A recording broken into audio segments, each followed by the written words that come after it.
మనము ధ్యానిస్తున్న అంశము ప్రార్థనలకు ఆటంకములు అభ్యంతరములు కలగకుండా మనము జాగ్రత్తలు పడాలి అని.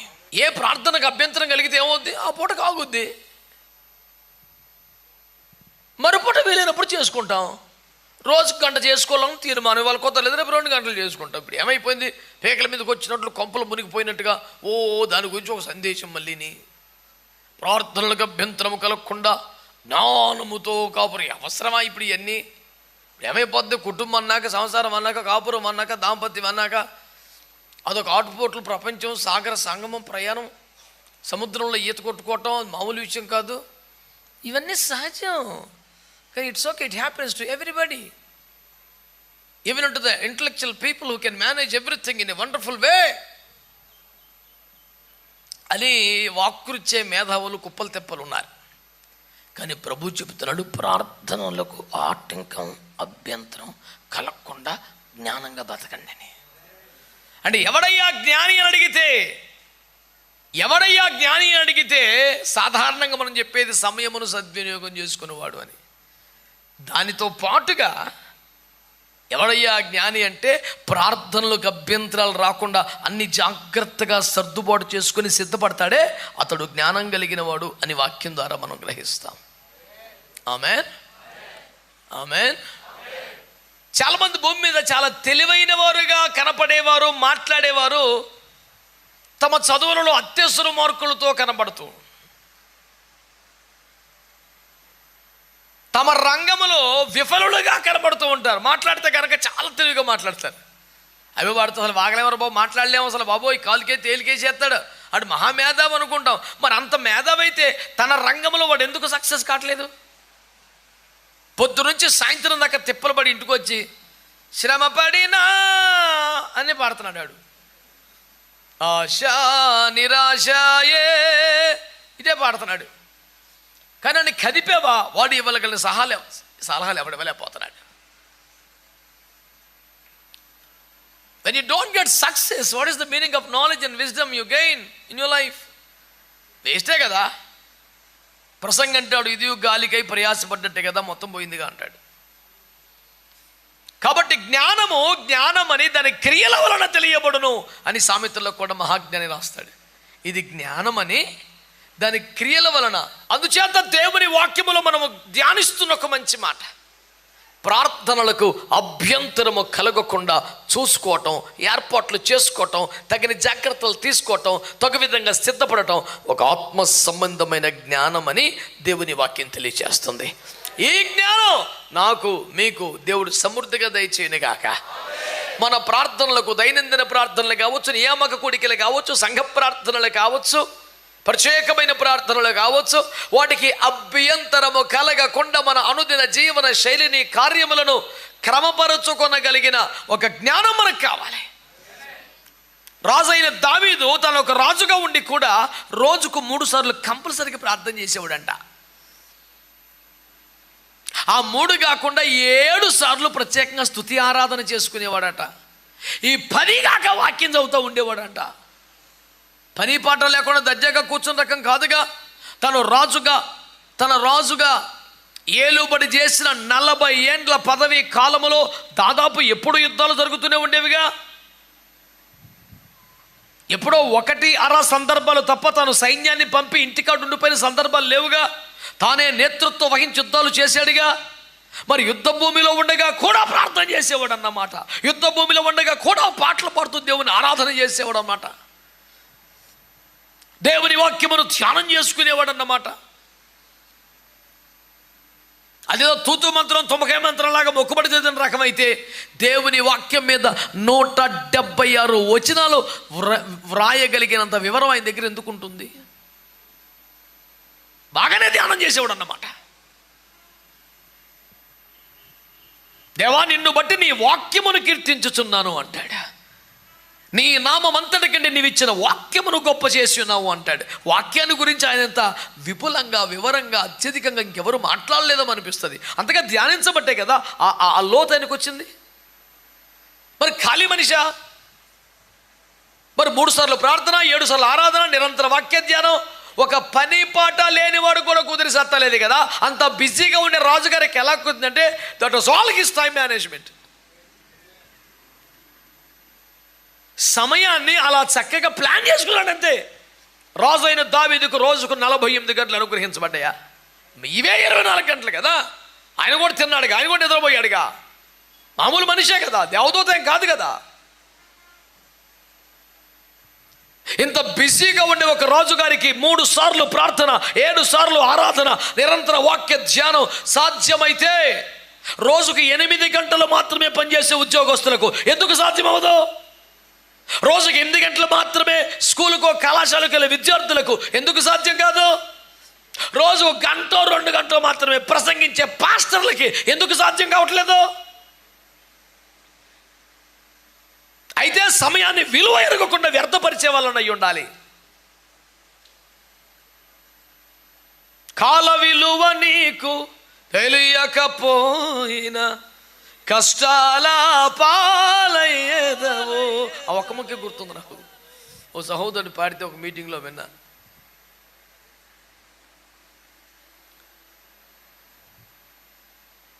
ఏశావు ఆ తరువాత దానికోసం శ్రద్ధగా వెతికినను మారు మనసు పొందని అవకాశం అనుగ్రహించబడక విసర్జింపబడ్డాడట. అవకాశాలు పదే రావు. ఎందుకు ప్రార్థనలో సమయం గడపలేకపోతున్నావు? ఎందుకు వాక్య ధ్యానంలో సమయం? టైం లేదండి.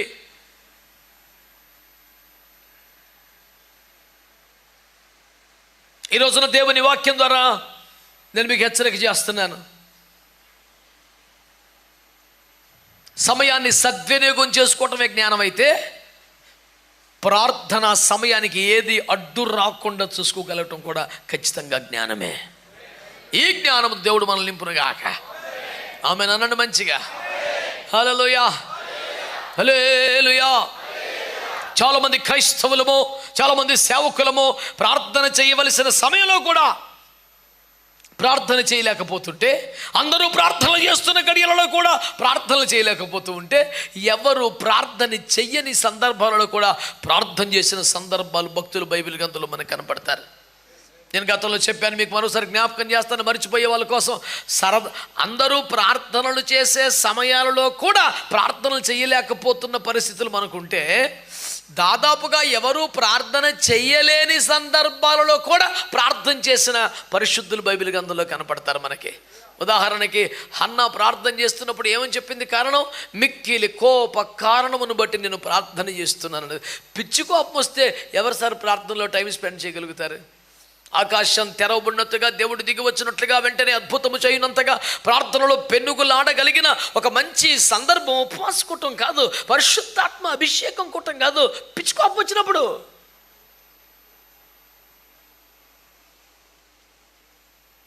అది భోజన సమయం, మధ్యాహ్నం 12 అవుతుంది, ఇంటికి పిలిచాడు, అతిథిగా పెట్టుకున్నాడు, కానీ ఇంకా వంట అవ్వలేదు.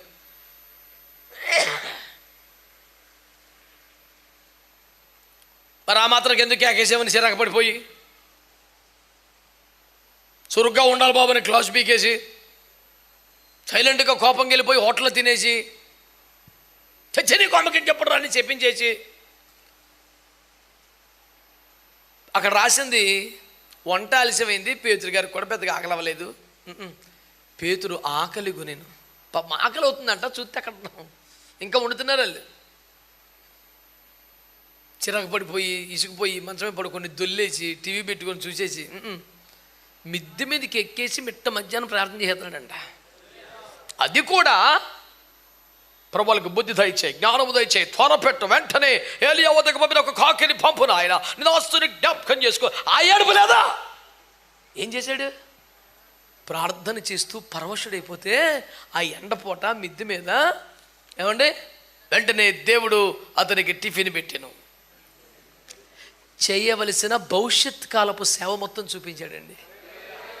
అసలు నెక్స్ట్ లెవెల్కి సేవను తీసుకెళ్ళిపోయాడు. యూదులకే పరిమితం అనుకున్నాడు ఆయన. నేనైనా నా సేవ అయినా దేవుడు నాకు ఇచ్చిన ఆత్మ అయినా యూదుల వరకే అనుకున్నాడు. చతుష్పాద జంతువులు కలిగిన ఒక దుప్పటిని దింపి చంపుకొని తినమంటే నిషిద్ధమైనది ఎప్పుడు మేము ముట్టుకోలేదు, మేము యూదులం అని యేసుప్రభుకి ఆన్సర్ ఇచ్చాడు మనోడు. దేవుడు పరిశుద్ధ పరిస్థితి నిషిద్ధం అని చెప్తున్నావా? తినో. ఇలాగ ముమ్మారు జరిగింది. ఈ లోపు దుప్పటి వెళ్ళిపోయింది. వెంటనే చూస్తే ముగ్గురు మనుషులు చెల్లబడ్డారు. మా అయ్యగారు మిమ్మల్ని క్యాషిరమ్మన్నారు.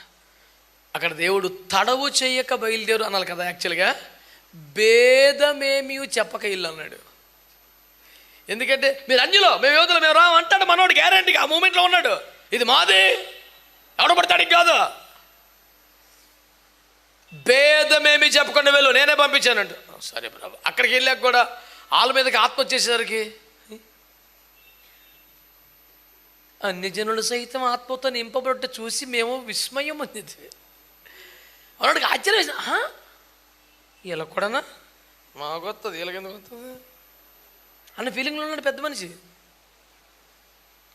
మళ్ళీ అంటాడు డైలాగు, మన వలనే వీరును ఆత్మ పొందకుండా వీరికి అభ్యంతరమేమీ లేనప్పుడు ఇక బాప్తిస్మ ఇస్తాక నీళ్ళకి మాత్రం అంటే కొంత పదండి ఇచ్చేద్దాం ఇక బాప్తిస్మ. ఆయన దగ్గర ప్లస్ పాయింట్ ఏంటంటే మేము వాళ్ళు అనుకున్నాడు, కానీ ఆ విషయం దాచుకోకుండా ఒప్పేసుకుని నీళ్ళగా అనుకున్నాను. కానీ ప్రభు సరిగ్గా సెట్ చేశాడు అని దాన్ని మెండి.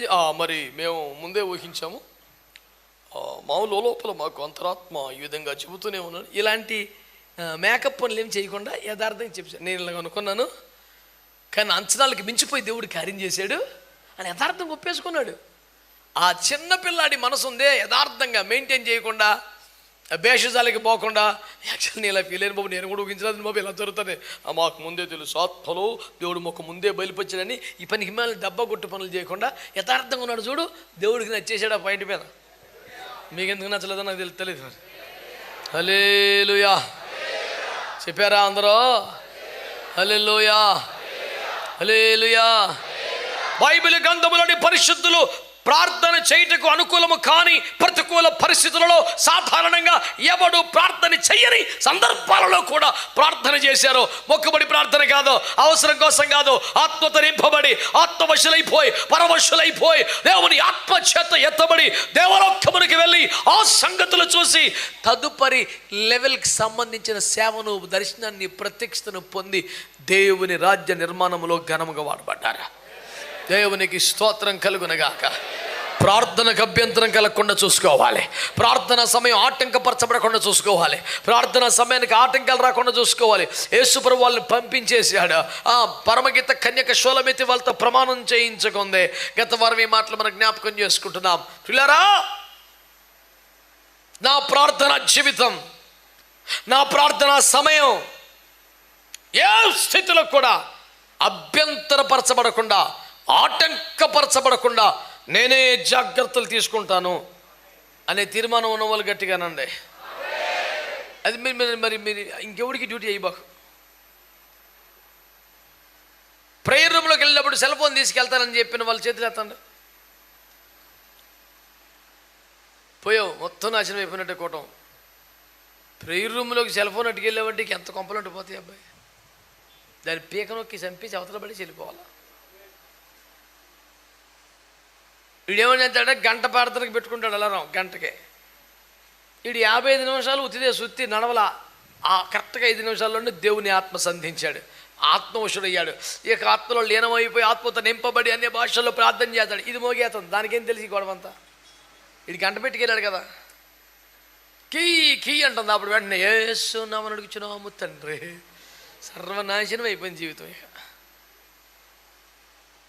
అందుకనే ప్రార్థనా గదిలో గడియారం లేకుండా చూసుకోండి. ప్రార్థన గదిలో అలారం పెట్టుకెళ్ళబాకండి. సెల్ ఫోన్ శోధనని అక్కడ కూడా సావకండి. అవతల పడేసి యేసు రక్తం చేయం. మీకు బేభత్సమైన విశేషమైన వైరాగ్యం స్విచ్ ఆఫ్ చేయండి. లేదండి ఎందుకైనా మంచిది ఇంపార్టెన్స్ కాల్ చేస్తే నమ్మకమైన వాళ్ళకి అప్పచెప్పేయండి. అంతే తప్ప అది వేసుకొని గదిలోకి వెళ్ళబాకండి. దేవునికి స్తోత్రం, మీకు వందనాలు. మాట్లాడతలేదు మీరు? యేసు ప్రభువు వారు ఏమంటున్నారు? ప్రార్థనలకు అభ్యంతరం. మాట్లాడతలేదు మీరు? ప్రార్థనలకు అభ్యంతరం కలుగుతాయి సహజం మరి అన్నాడా? ప్రార్థనలకు అభ్యంతరము కలగకుండా జ్ఞానంగా బతకండి. You must wise enough to eradicate all the problems, all the hindrances for the prayer life, for the prayer time. అట్టయితే తెలివి ఉన్నట్టు లెక్క. లేకపోతే మాటలు తప్ప పెద్ద విషయం ఏమీ లేదు. శ్రీకాకుళం స్వామి చెప్పినట్టు మాట సాయమే తప్ప మూట సాయం లేదు. మాటే అట్లాంటి వాళ్ళు కుప్పలు తప్పలు ఉంటారు భూమి మీద. మాటలకు ఒకడు మాట చెప్తుంటే వాడి గుండె కరిగి మనకి ఇచ్చేస్తున్నట్టు ఉంటుంది. ఆడు అసలు కరగడం. ఆడి కళ్ళ ముందే పడిపోయి గిలగిల కొట్టు చచ్చిపోతుంటే గొంతులోకి గ్లాసు నీళ్ళు పోయాడు. కానీ మాటలు మాత్రం తేనియలోలికే పెదవులు, జిహ్వ క్రింద మధు క్షీరములు, నీ పెదవులు దాడి మావనం. అసలు ఈ వర్ణనకు తగిన వ్యక్తిలాగా ఉంటాడు మనిషి.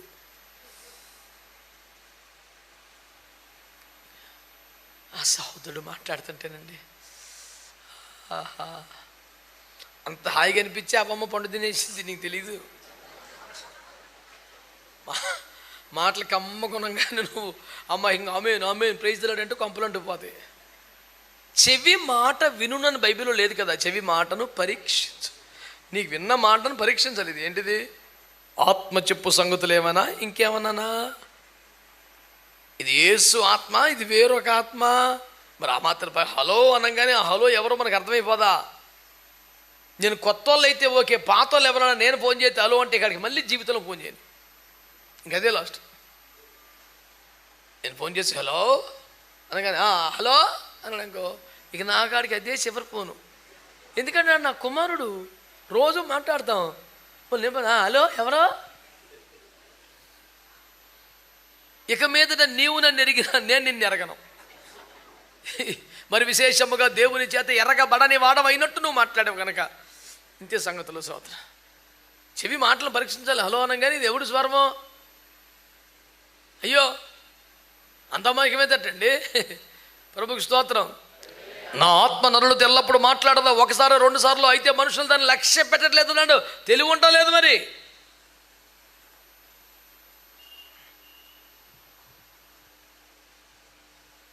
ప్రార్థనలకు అభ్యంతరం కలగకుండా చూసుకోవాలి.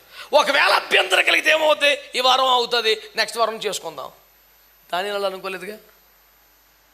ఒక 30 రోజులుగా దానియేలు గారిని ప్రార్థన చేయొద్దు అన్నది. ఈ నెలల్లో మీరు చేయకండి. ఏమన్నా చేస్తే గీతే అప్లికేషన్ ఉంటే మాకు పెట్టండి, లేకపోతే టూరుకోండి. రేపు నుంచే 30 రోజులు స్టార్ట్ అవుతాయితే ఈ రాత్రి హోలీ నైట్ ప్రేయర్ బాబా కమింగ్ 30 days ప్రార్థన చేస్తూ అవుతూ చట్టం వచ్చింది. మరి ఈ 30 రోజులు కావాల్సిన కృప, సహాయం, నడిపింపు, ఆశీర్వాదం, అభిషేకం, సమృద్ధిగా యేసు నామములో విడుదల చేసుకొని చున్నాము తండ్రి, ఆమేన్. ఇక అంతే, మళ్ళీ 30 రోజులు ప్రార్థన ఉండదు. This is all just because of the positive confession. You know that's my faith. ఏట్రా నీ ఫెయిత్? 30 రోజులు ప్రార్థన మానేత్తం ఫెయితా? రాబో 30 దినములు ప్రార్థన చేయకపోయినను నేను నెమ్మదిగా క్షేమముగా పండుకొని నిద్రపోయి మేల్కొనగలను అని చెప్పుట ఫెయితా?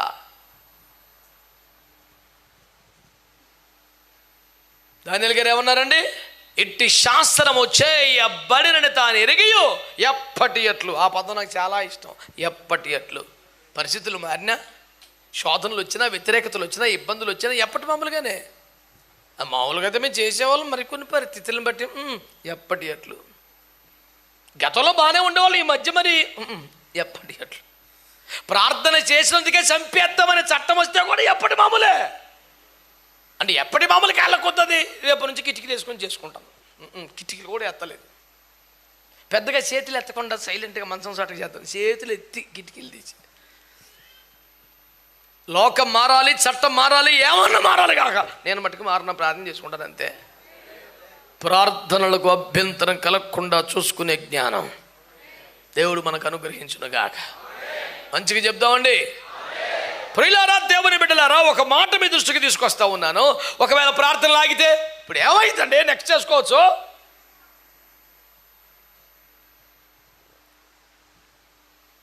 అందుకనే పరిశుద్ధులందరూ ప్రార్థన అంటే ఊపిరని, ప్రార్థన అంటే ప్రాణమని అట్లా పోల్చి మన విశ్వాస జీవితాన్ని బలపరిచారు. రాత్రి మా పిల్లగాళ్ళు అడిగారు. నిన్న సాయంకాలం దాకా సెమినార్ జరిగింది కదా.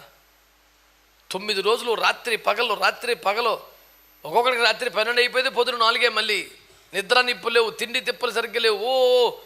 మామూలుగా కాదు, అసలు నలిగిపోయారు పిల్లగాళ్ళు. దేవుని కృపలో సెమినార్ అంతా సక్సెస్ఫుల్గా ఆశీర్వాదకరంగా జరిగింది.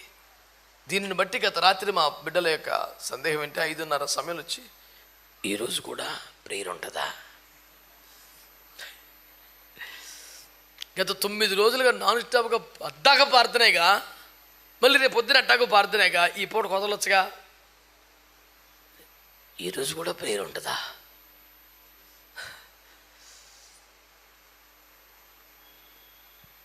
మహబూబ్ నగర్ జిల్లాలోంచి మా తాతయ్య గారి దగ్గరికి ఒక వ్యక్తి వచ్చాడు. బైబిల్ కాలేజీలో జాయిన్ అయ్యాడట. ఏదో పొరపాటు చేశాడు. తాతగారికి చాలా మనసు గాయమైంది. నువ్వు బట్టలకి వెళ్ళిపోరు బాబు, నువ్వు వద్దన్నాడంట. అయ్యా ఈ ఒకసారి క్షమించ, ఇంక అసలు నా వల్ల కాదురా, నువ్వు వెళ్ళిపో అన్న.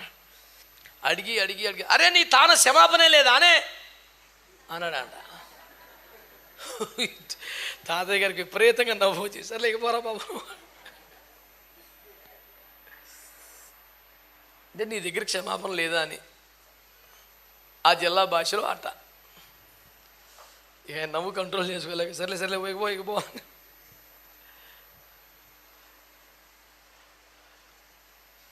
ఇప్పుడు సేమ్ డైలాగ్ కొట్టలేదు కానీ సూపులు అలా చూశారు దాన్ని రాత్రి. నీ తాన కనికరమే లేదా అనే 9 దినాలకి నలిగిపోతే ఒక్క పూట కొదలొచ్చు కానీ రేపు పొద్దున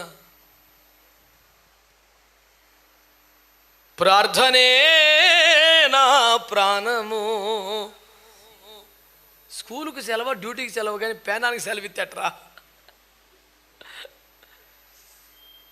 కొంచెం చేతులకు రెస్ట్ రావాలి, కొంచెం కాళ్ళకి రెస్ట్ ఉండాలి, గుండెకాయ కాదు.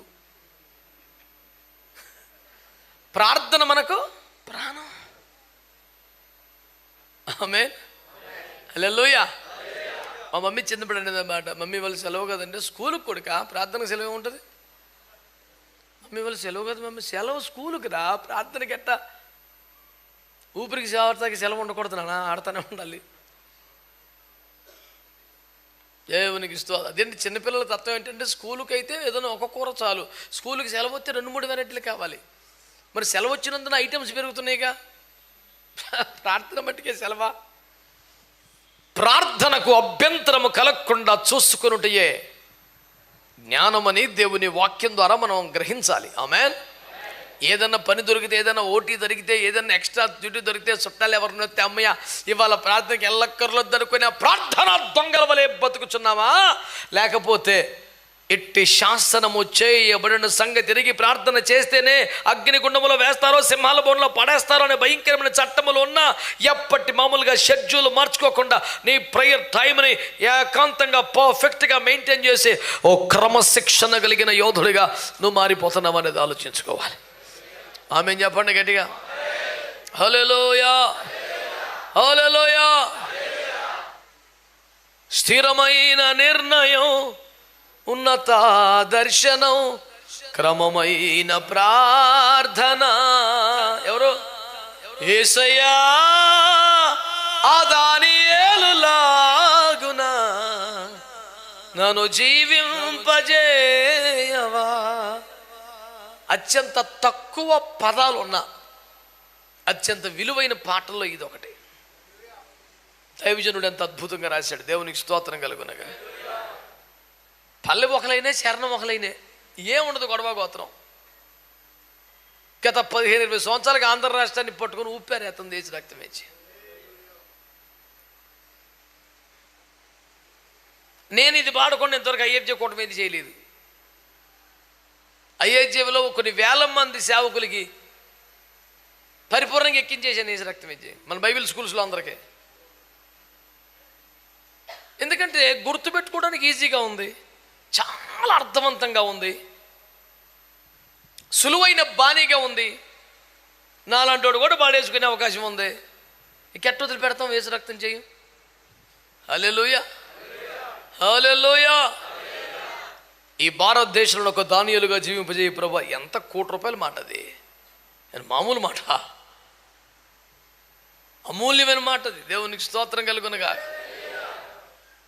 ఇవన్నిటి ద్వారా మనకేం తెలుస్తుంది? ఏ విధము చేతనైనా సరే ప్రార్థనలకు అభ్యంతరం కలగకూడదు. కొంచెం సౌండ్ పెంచవచ్చు కదా, పర్లేదు. ఏ విధము చేతనైనా ప్రార్థనలకు అభ్యంతరం. ఇప్పుడు ఆగితే ఏమవుతుంది? ఇప్పుడు ఒకసారి ప్రార్థన అంత మీద చచ్చిపోతున్నావా? ఇవాళ కదా రేపు చేసుకుంటాం, కంగారేముంది? ఇవాళ కాకపోతే రేపు తింటాం, కంగారేముంది అనుకోగలం. కానీ ఇవాళ కాకపోతే రేపైనా ఊపిరి పీల్చుకుంటాం అనుకోలేము. ప్రార్థన ఊపిరితో, ప్రార్థనతో, ఆత్మ ప్రాణంతో సమానం అని మనం ఇప్పటిదాకా జ్ఞాపకం చేసుకుంటూ వచ్చాం. ఆమేన్. ఆహారంతోనో ఇతర పనులతోనో ప్రార్థనని పోల్చొద్దు. ప్రాణంతో పోల్చుకోవాలి, ఊపిరితో పోల్చుకోవాలి. దేవునికి స్తోత్రం కలుగునుగా. ఆమేన్. కాబట్టి దేవుని బిడ్డలారా, ప్రార్థన ఆగితే ఏంటి? ఇప్పుడు ఓ రోజు ఆగిందండి, ఇప్పుడు ఏమైపోద్ది అనే మాట కొరకు ఒక సన్నివేశాన్ని మీకు జ్ఞాపకం చేయాలని ఇష్టపడుతున్నాను. మీరు అందరూ ఎరిగిన వచ్చినవే నేను మీకు జ్ఞాపకం చేస్తాను. నిర్గమాకాండము 17వ అధ్యాయం.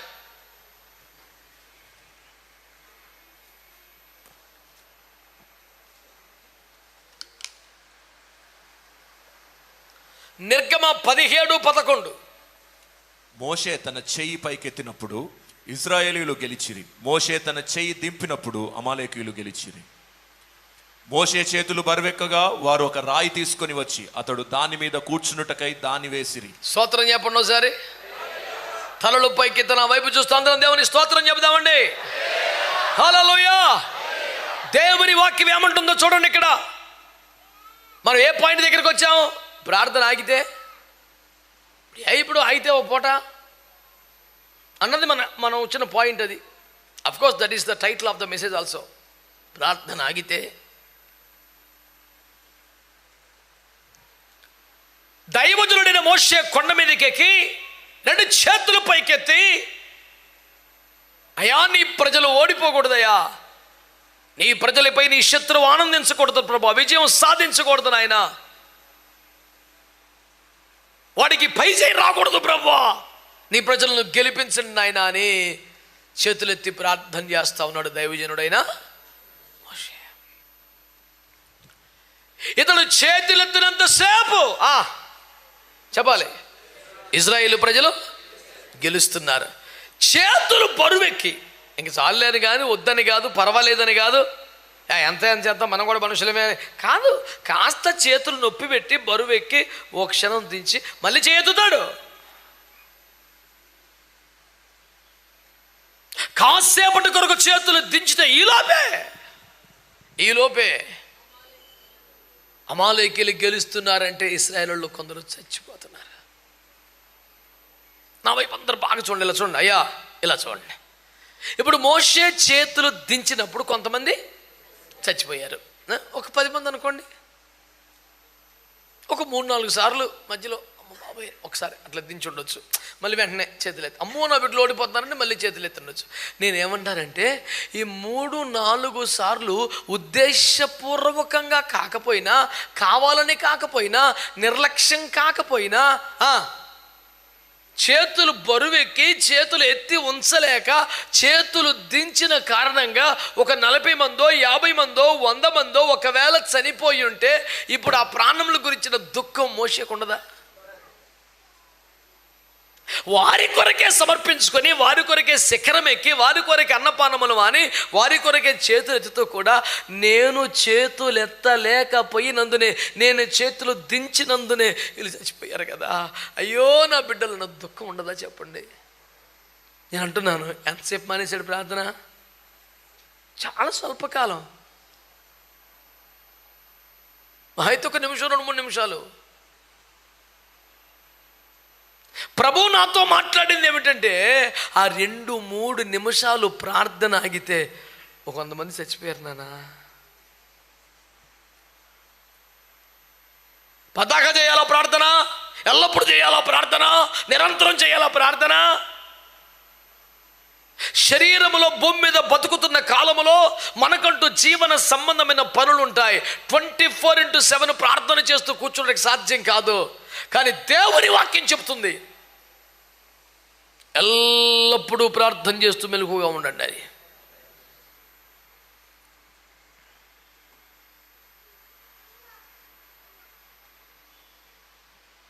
ఎల్లప్పుడూ ప్రార్థన చేయండి, ఎల్లప్పుడూ ప్రార్థన చేయండి, మెలకువ కలిగి ప్రార్థన చేయండి అని వాక్యం చెబుతోంది. ఎలా సాధ్యం అండి? శరీరంలో మనకి కాలకృత్యాలు ఉండవా, అన్నపానాలు ఉండవా, నిద్రపోమా, డ్యూటీస్ ఉండవా, పనులు ఉండవా, ప్రయాణాలు చేయమా? ఎలా సాధ్యం? శరీరము యొక్క సహాయము ప్రమేయము లేకుండా కూడా ఆత్మ ప్రార్థన చేయగలిగితేనే సాధ్యం అవుతాయి. నా మాట అర్థమైందా? శరీరం యొక్క సహాయము ప్రమేయము లేకుండానే ఆత్మ ప్రార్థన చేయగలిగితేనే సాధ్యమవుతుంది. అలాగా పరిశుద్ధాత్మతో నింపబడినందున మాత్రమే సాధ్యమవుతుంది. ఆమేనండి గట్టిగా. అందుకనే సంఘం అందరూ ఆత్మను పొందుకోండి. ప్రతి వారు ఆత్మ, ఏ వయసుతో సంబంధం లేదు, ఏ వయస్సుతో సంబంధం లేకుండా రక్షణార్థమైన బాప్తిసం ఎంత ముఖ్యమో, ఏ వయస్సు భేదం లేకుండా పరిశుద్ధాత్మ నింపుదల కూడా అంతే ముఖ్యం. గట్టిగా చెప్పండి, గట్టిగా చెప్పండి. కనుక నువ్వు పరిశుద్ధాత్మను నమ్ముతున్నావా? పరిశుద్ధాత్మ కొరకు ప్రార్థన చేస్తున్నావా? పరిశుద్ధాత్మ కోసం ఎదురు చూస్తున్నావా? ఈ మాటలతో ప్రయోజనం లేదు. పరిశుద్ధాత్మను పొందేవా లేదా అంతే. నీకు ఎంత ఆశ ఉంటే ఉపయోగం, నీవెంత ఎదురు చూస్తే ప్రయోజనం. నా చేతికి అందుబాటులో ఉన్న నీళ్ళను త్రాగకపోతే దాహం తీరదు కదా. It is not the knowledge about the Holy Spirit God that helps you, it is the infilling of the Holy Spirit God. పరిశుద్ధాత్మ దేవునితో నిండిపోవాలి. నా నిలువెల్ల నిండియు, ఆ మాట నాకు పిచ్చెక్కిచ్చేసింది. ఆ పాట వచ్చిన కొత్తలో అబ్బబ్బబ్బ ఏం వాడారండి బాబు. అప్పట్లో ప్రతి ఆదివారం నుంచి చదివే పడేసాను, మీకు గుర్తుందనుకుంటా. ఆరాధన అంటే కదే, ఆ పదం పిచ్చి పట్టేసుకుంది నాకు.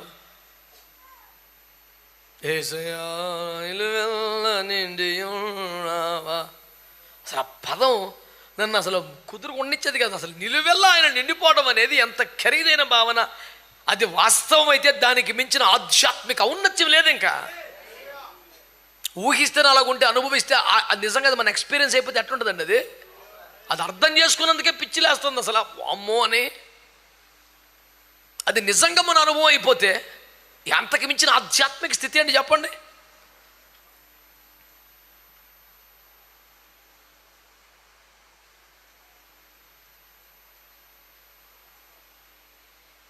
మనకు ఆయన ఇప్పుడు కామెంట్ పెట్టాడంట, పిల్లకాయలతో చెప్పారు, నువ్వు యేసుప్రభు భక్తుడవా యేసన్న భక్తుడవా, మనుషుల్ని భజన చేయడం మనిషి, నువ్వు వాక్యం చెప్పు అని పెట్టాడంట ఒకడు.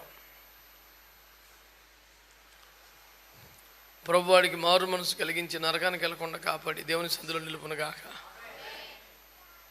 ఎందుకంటే మన అభిషాలం కూడా మారాలని కోరుకునే రకం.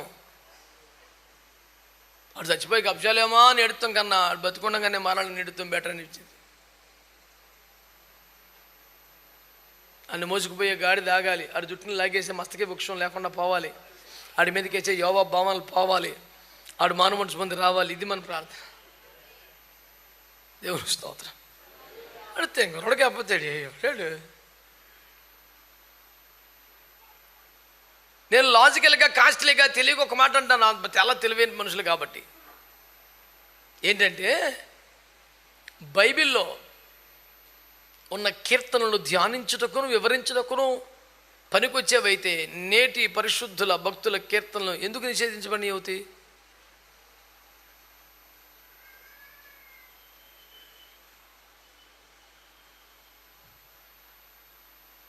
ఇక్కడికి ఇంజిన్ కెపాసిటీ అంతా యాక్సిలేటర్ మట్టానికి తొక్కేసినా 40 వెళ్తుంది ఆ బండి. లేచి నుంచోవచ్చు మనం, యాక్సిలేటర్ మీద వెళ్తుంది. ఇంకా గట్టిగా నువ్వు తిప్పలు పడితే పొగ చెత్తది మొత్తం తగలడిపోతుంది.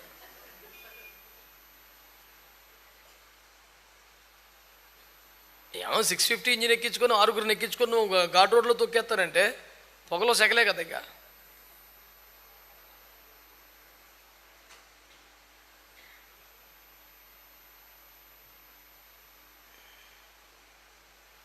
ప్రశంస పొగడ్త రెండింటికి తేడా తెలియని అద్భుతమైన మేధావులు మాట్లాడే మాటలే.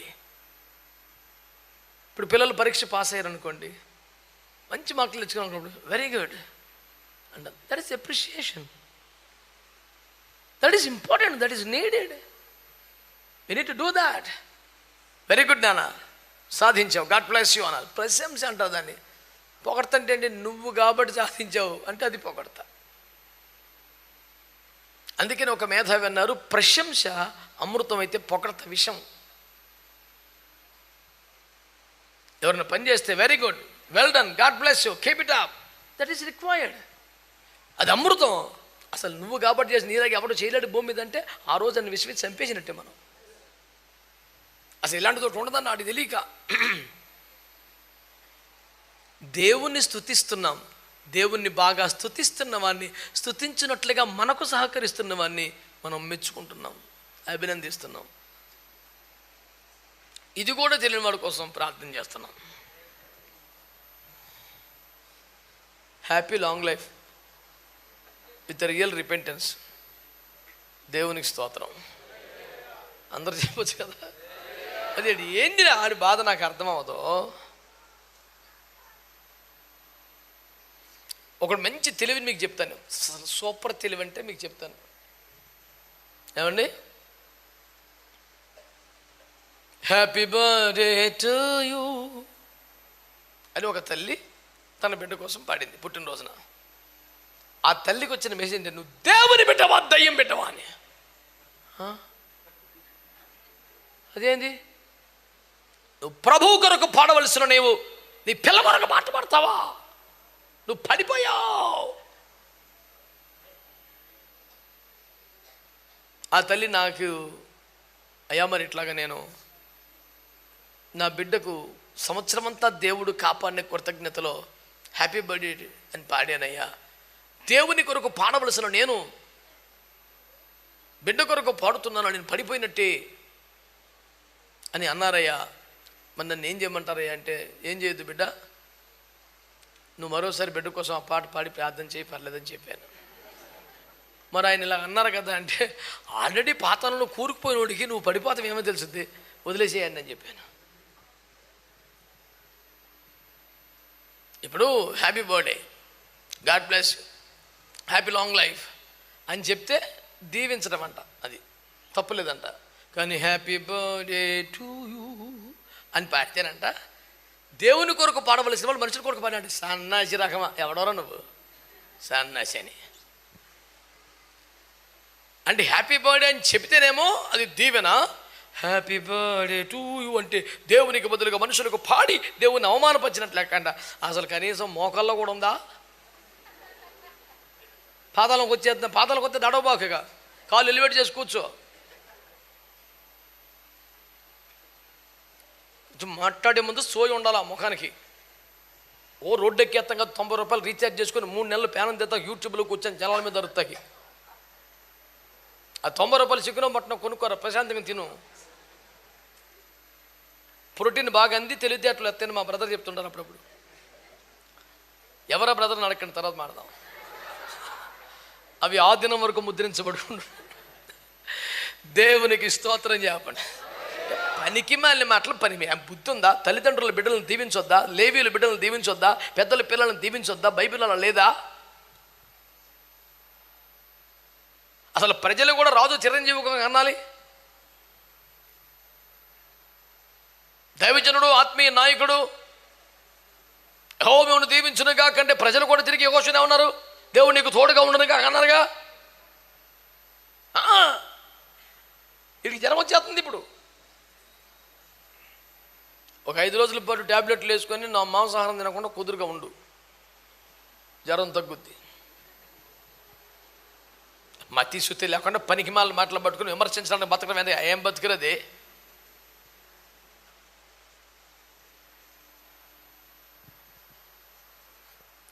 మేము అందులో లేనందుకు దేవుని స్తుతిస్తున్నామని ఎవరు స్తుతించండి.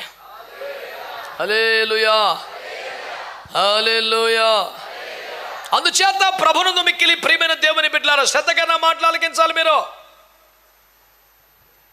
ఒక నిమిషం ప్రార్థన ఆగినందుకు కొంతమంది చచ్చిపోతున్నారండి. పర్లేదు రేపు చేసుకుందాం అంటావేంటి? ఈ వారం కుదరదంటావేంటి? ప్రార్థన కాలమును వ్యర్థపరచకూడదు, నియామక కోడికలను ఎగ్గొట్టకూడదు, ఉపవాస ప్రార్థనలు మానకూడదు. ప్రార్థన కాలమును వినోదమునకు మార్చకూడదు. ఒక్క గడియ చేతులు బరువెక్కి, ఉద్దేశంలో ఉన్న మనస్సులో ఉన్న చేతులు బరువెక్కి కాస్త రిలాక్స్ అవుట్ చేతులు తిప్పితే ఈ లోపే కొందరు చచ్చిపోతున్నారు. ప్రార్థనలు మానిన కాలము ఎందరికో నాశనం అయిపోతుంది. ప్రార్థనలు ఆపేసిన కాలములో ఎందరో నశించిపోతున్నారు. ప్రార్థనలు ఆపేసిన కాలములో శత్రువు పై చేయి సాధిస్తున్నాడు. ప్రార్థనలు ఆగిన కాలములో శత్రు రాజ్యము ప్రబలుచున్నది. ప్రార్థనలు ఆగితే దేవుని రాజ్యమునకు నష్టము కలుగుతున్నది. కనుక ఏ విధము చేత కూడా ప్రార్థనలకు అభ్యంతరం కలగకుండా దేవుని సంఘము సకల జాగ్రత్తలు తీసుకోవాలి. చాపట్లు కొడుతూ దేవుని ఆరాధించండి. దేవుని ఆత్మ సహాయాన్ని తీసుకోండి. నా ప్రార్థన జీతం ఆగకూడదు ప్రభువా, నా ప్రార్థన సమయం అభ్యంతరం అవ్వకూడదు ప్రభువా, సంఘ ప్రార్థనలు ఆగకూడదు ప్రభువా, కుటుంబ ప్రార్థనలు ఆగకూడదు ప్రభువా, ఉపవాస ప్రార్థనలు ఆగకూడదు ప్రభువా, నియామక కోరికలు ఆగకూడదు ప్రభువా. ప్రార్థన ఆగితే నష్టం అదే. అందుకనే ప్రార్థనలకు అభ్యంతరం కలగకుండా చూసుకోండి. ఆగితే నష్టం.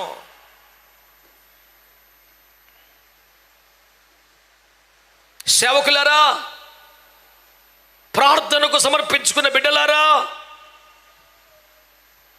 విజ్ఞాపన పరిచయకు సమర్పించుకున్నటువంటి బిడ్డలారా, నీ ప్రార్థన అనేకులకు ప్రాణప్రదం. నువ్వు ప్రార్థన ఆపటం చాలా ప్రమాదకరం. ఏ కారణంతో కూడా నీ తీర్మానం జరగరావద్దు. నీవు చేతులెత్తవలసిన ప్రజలు నువ్వు చేతులెత్తితేనే బతుకుంటారు. తమ పసివారి ప్రాణముల కొరకు చేతులెత్తవలసిన తల్లులు చేతులెత్తడం మానితే ఎలా? ఆ బిడ్డలు ఏమైపోతారు? తమ సంఘముల కొరకు చేతులెత్తవలసిన దైవజనులు చేతులెత్తకపోతే ఎలా? ఆ ప్రజలు నాశనమైపోతారు. క్రైస్తవుడు అంటేనే ప్రార్థన చేసేవాడని ప్రపంచం నమ్ముతుంది, అన్ని జనులు నమ్ముతున్నారు. అందుకనే క్రైస్తవులు అనగానే అయితే మా కోసం ప్రార్థన చేయండి అని చెప్తారు. వాళ్ళు ప్రభువుని నమ్మకపోతే కూడా, వాళ్ళు ప్రభువును నమ్మరు కానీ నువ్వు ప్రార్థన చేస్తే ప్రభు కార్యాలు చేస్తారని నమ్ముతున్నారే. నువ్వెట్లా ప్రార్థన చేయకుండా నిద్రపోతావు? నువ్వెట్లా ప్రార్థన చేయకుండా అన్న పానములు సేవిస్తావు? నీ ప్రార్థన జీవితం అభ్యంతరపరచకూడదు, ఆటంకపరచకూడదు. అందుకు నీవే జాగ్రత్తలు తీసుకోవాలి. అందుకే నువ్వే ఏర్పాట్లు చేసుకోవాలి. దైవజనులు టిఎల్ ఆస్మాన్ గారు 80 సంవత్సరాల పైచిలకు బతికారు. వారు వారి సతీమణి డైజీ ఆస్మాన్ గారు సుమారు 80 దేశాల్లో వారు వాడబడ్డారు. ఆసియా, ఆఫ్రికా ఖండాలన్నింటిలో కూడా సువార్త, ఐరోపాతో పాటు సువార్త చేశారు. అయితే దాదాపు 70-75 సంవత్సరాల వయసు వచ్చేవారికట వారు ఇరువురు ప్రతిరోజు మార్నింగ్ ప్రార్థన చేసుకున్న తర్వాత 1 గంట టెన్నిస్ ఆడేవారట. 1 గంట. విమర్శకుడికి పని ఏముంటుంది? అదే పని కదా, ఆడు బతుకు తెరువు అది కదా. మీకు ఎంత ప్రార్థన జీవితం, ఇంకా చిన్నపిల్లలకి ఆటపాటలు పోలేదు. మీకు సరదాలు ఆట విడుపులేంటి? ఎంత వయసు వచ్చాక ఎంత సేవ చేశాక ఇంకా పొద్దున్న టెన్నిస్లో ఆడుకోవడం ఏంటి? ఈ ఆటపాటలో ఆ సమయం ప్రార్థనలో గడపచ్చు కదా. వీడు ఇప్పుడు 5 నిమిషాలు ప్రార్థన చేయడు సన్నాసీడు. చిత్రం ఏంటంటే దైవజనులు విమర్శిస్తుంది, అది సూపరు.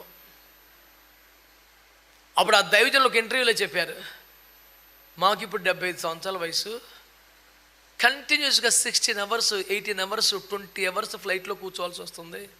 80 దేశాలు తిరుగుతున్నాము, ఈ వయసులో కూడా సేవ చేస్తున్నాము. ఆ దైవజనులు హైదరాబాద్ వచ్చినప్పుడు హైదరాబాద్లో జరిగిన పరిచర్య ఏంటి తెలుసా?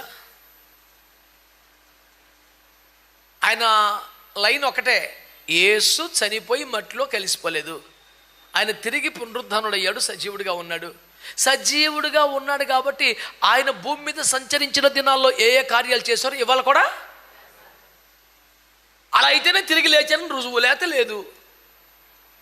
మరప్పుడు కుంటోళ్ళని బాగు చేశారు, గుడ్డోళ్ళని బాగు చేశారు, ఇప్పుడు కూడా చేస్తారు. వీళ్ళు ఎవరైనా గుడ్డలు ఉంటారంటే ప్రార్థన చేస్తారు, తగ్గితే సజీవుడు నమ్మని లేత లేదు. అయిపోయింది ప్రసవం. ఇంకా 5 నిమిషాలే. హైదరాబాద్ నిజాం కాలేజ్ కౌన్సిల్ ఎందులో జరిగితే ఆ కాలంలో ఆయన సభల్లో బాగుపడ్డ వాళ్ళు, స్వస్థపడ్డవారు, కర్రలు, కుంటోళ్ళు, గుడ్డోలు వదిలేసి వెళ్ళిపోతే హైదరాబాద్ మున్సిపాలిటీ వారికి ఆ కర్రలు తీయడానికి 2 days పెట్టిందంట. స్వస్థత పొందిన వారు వదిలేసిన కర్రలు. అలా 80 కంటే ఎక్కువ దేశాల్లో వాడబడ్డారు ఆ దంపతులు ఇద్దరు. ప్రార్థనలో రేయింబవలు బతికి దేవుని అభిషేకమును పొంది దేవుని ఆత్మచేత నడిపించబడి ప్రపంచానికి యేసయ్య ప్రేమను చాటించిన గొప్ప దైవజనులు, లక్షలాది మంది రక్షణ నడిపించిన వాళ్ళు.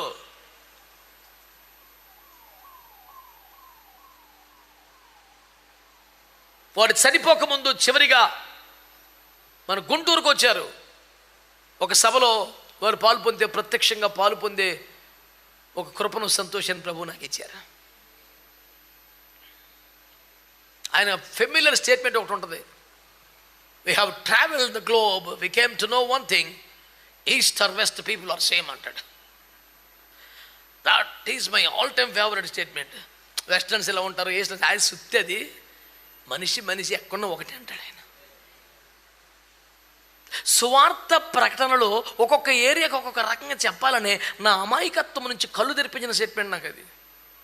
ఓహో ఇటు కాదు, వీళ్ళకి ఇది చెప్పాలా, వాళ్ళకి అది చెప్పాలా, ఒక ఫార్మెట్ నా మైండ్లో ఉండేది. కొట్టి పారేసాడు వేసి రక్తం వేసి మొబ్బిడిపోయిందని చెప్పాలి నాకు. ఆహా ఓకే, అంటే అమెరికాకి వెళ్తే ఎట్లా చెప్పాలా, ఇండియాకి ఏమి లేవు, ఎవడైనా ఒకటే, మానవుడు పాపి, ఆర్ఆర్కే మూర్తి గారి భాషలో పాపాల పేప అంతే, ఎవడైనా ఒకటే.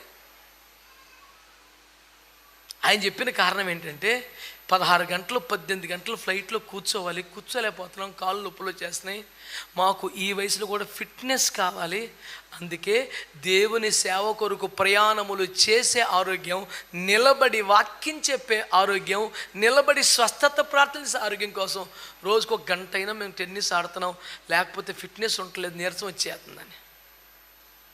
ఈ సన్నాసి రకముడు ఏమంటాడు, ఈ వయసులో మీకు ఆటలు అవసరమా? ఒక దైవజనుని దర్శనం కానీ, భారము కానీ, ప్రయాస కానీ నువ్వేం చూసి మాట్లాడుతున్నావురా నువ్వు? ఓ తెగబడిపోట కాదు, రోడ్డెక్కే కడుపులో దేవుని భయం ఉండాలి. దేవుడు వాడుకొనుచున్న మనుషుల గురించి మాట్లాడడానికి. దేవునికి స్తోత్రం కలుగునుగాక. అందుకే చెప్పండి హల్లెలూయా.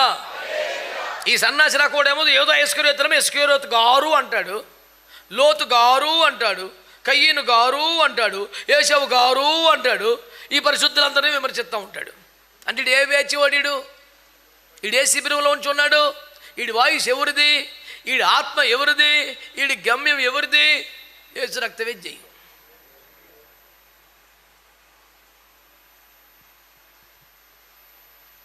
గుడ్డ కలిసి మొహానేసే రకం వీడు, వాడికి అంతకన్నా ఇంకేం రాదు.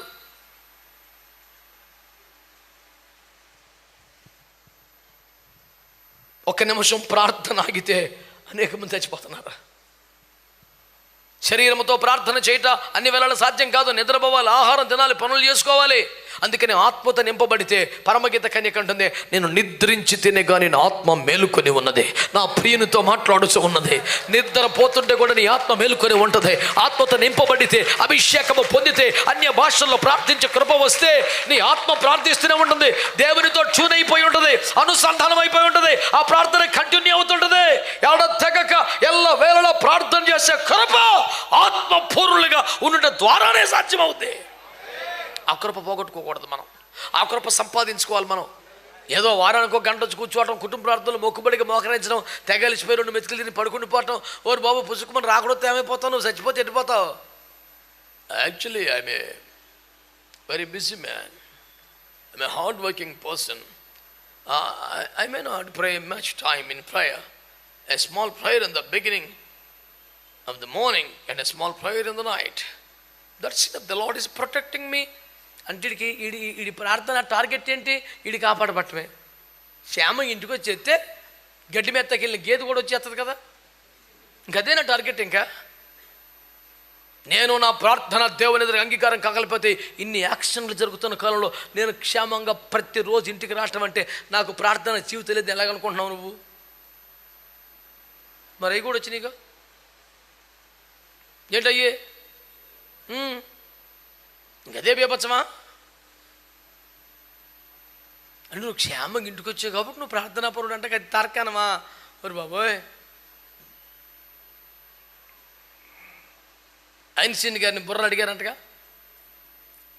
సైంటిస్టులు అందరూ కలిసి, నువ్వు చనిపోయిన తర్వాత నీ మెదడు పరిశోధనలు చేయడానికి మాకు ఇవ్వండి.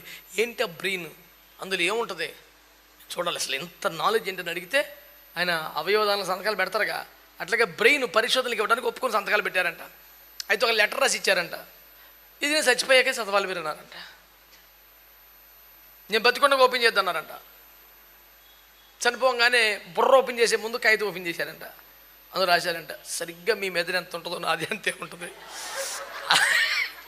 అందులో ఏమేమి ఉంటాయో సరిగ్గా ఇవన్నీ ఉంటాయి, ఆ లిక్విడ్ అన్నీ ఆ మెజర్మెంట్లు స్పష్టంగా రాశారంట. నాకు అంత చదువులేదు కానీ అవన్నీ రాశారంట అక్యురేట్గా. అయినా మీరు పరిశోధనలు మీ తృప్తి కోసం చేసుకోండి అని చెప్పారంట. ఇప్పుడు ప్రశ్న ఏంటి? దాన్ని సాధన చేయటం, దానికి పని చెప్పడం, దానికి పదును పెట్టడం, దాన్ని అప్పగించుకోవటంలో ఉంటుంది. ఇప్పటికైనా అదే ఉంటుంది మ్యాటరు.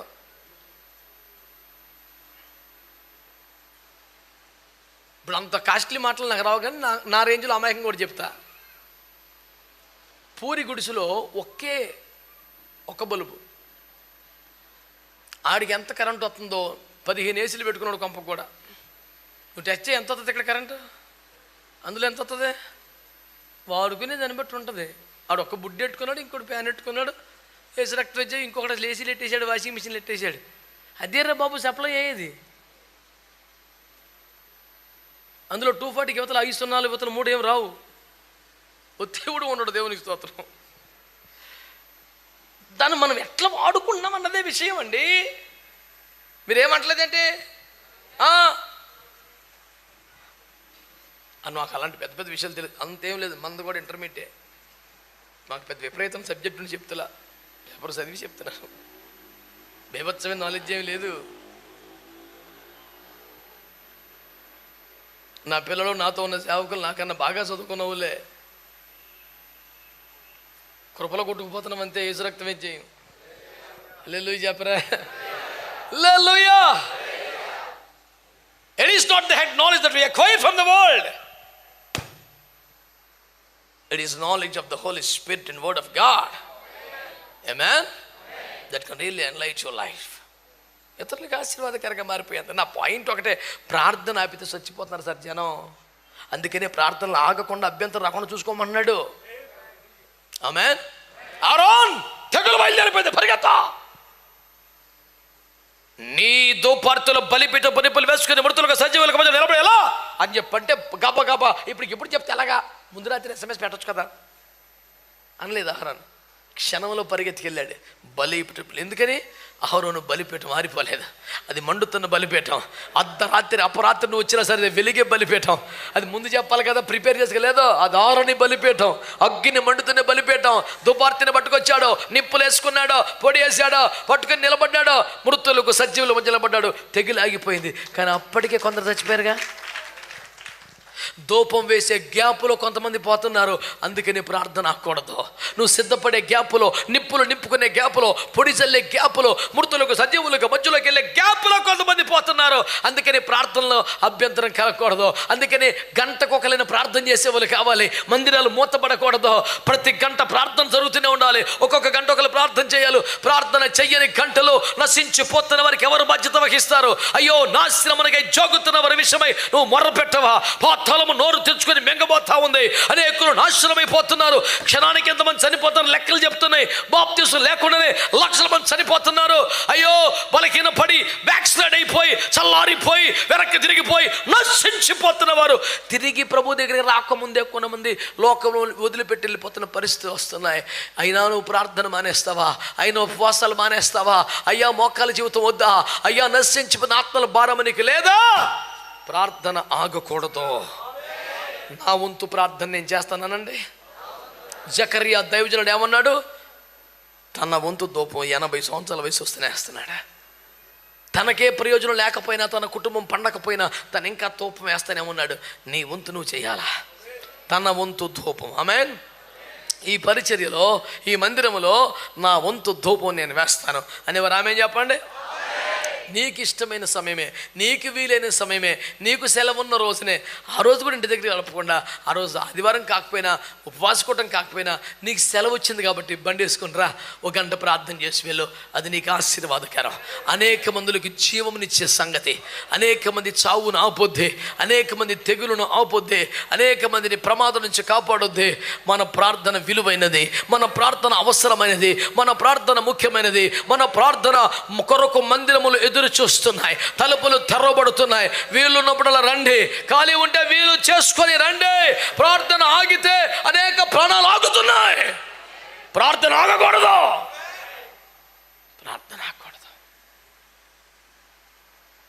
పేతురు చెరలో వేయబడెను, సంఘమైతే అత్యాసక్తి కలిగి ప్రార్థన చేశారు. ఒక పక్కన స్టెఫెన్ని చంపేశారు, ఒక పక్కన యాకోబుని చంపేశారు. మళ్ళీ ఇప్పుడు పేతురుని అరెస్ట్ చేశారు. సంఘానికి భయం పట్టుకుంది. వామ్మో ఇట్టయితే అయ్యగారిని కూడా చంపేస్తారు. ఇప్పటికి ఇద్దరు చంపేశారు, పేతురుని చంపి ఇక మనల్ని ఎవరు నడిపిస్తారు, మనల్ని ఎవరు బలుపరుస్తారు, ఎవరు రాకడ సిద్ధపరుస్తారు, ఎవరి బోధలో పెంచుతారు? ఎట్లాగైనా మనం పేతురు గారిని కాపాడుకోవాలని ఇక మోకాళ్ళు వేసి అత్యాసక్తి కలిగి ప్రార్థన చేయడం మొదలుపెట్టారు. దేవుడు పరలోకాన్ని తెరిచాడు, దేవదూతని పంపాడు, సంఖ్యలు తెంచాడు, కట్లు విప్పాడు, దైవజనుని క్షేమంగా ప్రార్థించు వారితో కలిపేశాడు. దేవునికి స్తోత్రం కలుగునగాక. హల్లెలూయా. బంధించబడ్డవారు అపోస్తులు చంపబడక ముందే, సేవకుల మెడ తెగి పడక ముందే మన ప్రార్థనలు ప్రారంభం అవ్వాలి. ఇప్పటికే కొందరు కోల్పోయాం, మిగిలిన వారిని కాపాడుకోవటానికి మన ప్రార్థనలు హెచ్చవ్వాలి. శోధనలు పడిపోకుండా ప్రార్థనలు హెచ్చవ్వాలి. మనుష్య కుమార్ని ఎదుర్కోవడానికి శక్తి కావాలంటే ప్రార్థనలు హెచ్చైపోవాలి. ఎల్లప్పుడూ ప్రార్థన చేస్తూ ఉండాలి. ఆరోగ్యం తగ్గని ప్రార్థన తగ్గనివ్వద్దు, అవకాశాలు తగ్గని ప్రార్థన తగ్గనివ్వద్దు, ఆర్థికం తగ్గని ప్రార్థన తగ్గనివ్వద్దు, ఏవైనా తగ్గని ప్రార్థన తగ్గనివ్వద్దు. ఎందుకంటే ప్రార్థన ఆగితే అనేకుల ఊపిరి ఆగిపోయే ప్రమాదం ఉంది. ఇప్పటికైనా ప్రార్థన జీవితానికి సమర్పించుకుందాం, ప్రార్థన కొరకు అంకితం అవుదాం. దేవుడు అపరిమితమైన ప్రార్థన అద్భుతములను నింపి పంపునుగాక. భారం ఉన్నవాళ్ళు, ఆసక్తి ఉన్నవారు లేండి ప్రార్థనలో